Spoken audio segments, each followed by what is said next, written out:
Hello, আসসালামু আলাইকুম। তো আমরা অনেকদিন পর এই বাণিজ্য মেলার উদ্দেশ্যে যেতেছি। অনেকে বলতেছে যে শেরপুর নাকি বাণিজ্য মেলা শুরু হয়েছে। তো আমার যাওয়ার কোনো ইচ্ছা ছিল না।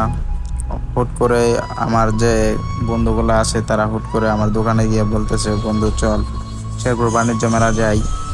তো তখন আর থাকতে পারলাম না, কারণ 3 বছর পর আমার বন্ধুরা হুট করেই আমার কাছে চলে আসলো। আমি তো দেখে তাদেরকে অবাক হয়ে গেছি। আমি তাই আর তাদেরকে না করতে পারলাম না, তো তাদের সাথে আমিও বের হলাম মেলায় যাওয়ার উদ্দেশ্যে।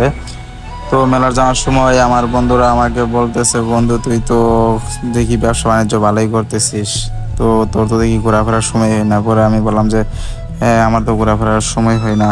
তারপর মেলায় যাওয়ার আগে আমার বন্ধু বলতেছে আমার গার্লফ্রেন্ডের জন্য কোনো কিছু কিনা লাগবে রে।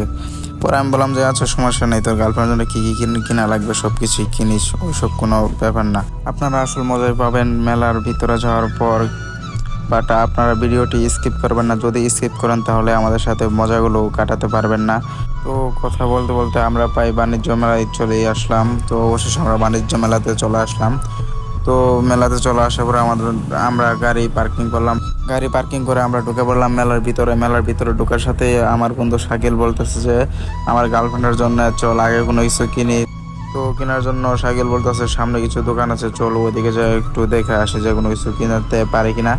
তো তারপর সেই দোকানে গেলাম। সেই দোকানে যেতে যেতেই শাকিল বলল যে এখানে অনেকগুলা ব্যাসলাইট দেখা যাচ্ছে, দেখি কোনো একটা পছন্দ করি কিনা।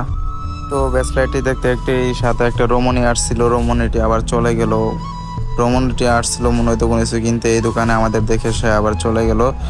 তো শাকিলকে বললাম যে এই দোকানে ওরকম ভালো কিছু নাই, চলো একটু সামনে দোকানে যাই দেখে আসি। তারপর সামনে দোকানে দেখলাম কিন্তু কোনো কিছু চয়েস হলো না। তারপর বন্ধুরা সকলেই বলতেছে চলো একটু নৌকা দোলনাতে যাই, যাই উঠি দেখি কেমন লাগে। তারপর আমরা যাচ্ছি নৌকা দোলনাতে ওঠার জন্য হেঁটে হেঁটে।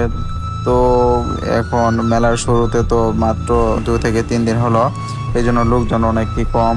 তো তারপর আমরা নৌকা দোলনাতে উঠলাম। ওঠার পরে দেখি একটা রমণী পিক উঠাইতেছে। তো আমরা সাথে সাথে একটু এই বন্ধুরা নিয়ে মজা মাস্তি করলাম এবং কিছু পিক উঠলাম, কিছু ভিডিও শ্যুট নিলাম। তো আমরা সবাই গিয়ে যার যার সিটে আমরা বসে পড়লাম। তো আমার বন্ধুরা ওদেরকে নিয়ে একটু হাসাহাসি করতেছে, মজা মাস্তি করতেছে। তো ভালোই হলো, অনেক ভালোই হলো যে আমরা সকলে মিলে অনেকদিন পরে একসাথে হতে পারলাম। আবার শেরপুর বাণিজ্য মেলায় চলেও আসলাম। তো এসব নিয়ে একটু হাসাহাসি করতেছি। তো হাসাহাসি করতে করতে দুইটা রমণী সুন্দরী চলে আসলো আমাদের নৌকাতে। এই চলে আসে, তারা বুঝতে পারছে যে আমরা তাদের নিয়ে হাসাহাসি করতেছি, এজন্য তারা আর এখানে থাকতেছে না, তারাও চলে যাইতেছে। তো অনেকক্ষণ ঘোরাঘুরি করার পর বন্ধুরা অনেক কথাবার্তা বলতে আসে যে এটা আমাদের শাকিল বন্ধু, এ হচ্ছে আমাদের ডন। তো সেক্ষেত্রে আমাকে নিয়ে একটু মজা মাস্তি করলো। এ হচ্ছে আমাদের কবির বন্ধু, সে নাকি এই রাজশাহী ভার্সিটিতে ভর্তি হয়েছে। তো এইভাবে আমরা মজা মাস্তি করতেছি। তো মজা করতে করতে আবার তারা আমাকে নিয়েও একটু মজা মাস্তি করলো। বলতেছে যে সে হচ্ছে আমাদের শহীদের বাড়ি, তার একটা আইফোন আছে, আবার সাথে একটা জিএসএক্স এর বাইক আছে। এতে তার পিছনে আমরা কে, সে তো একদম পুরাই আগুন, ফায়ার।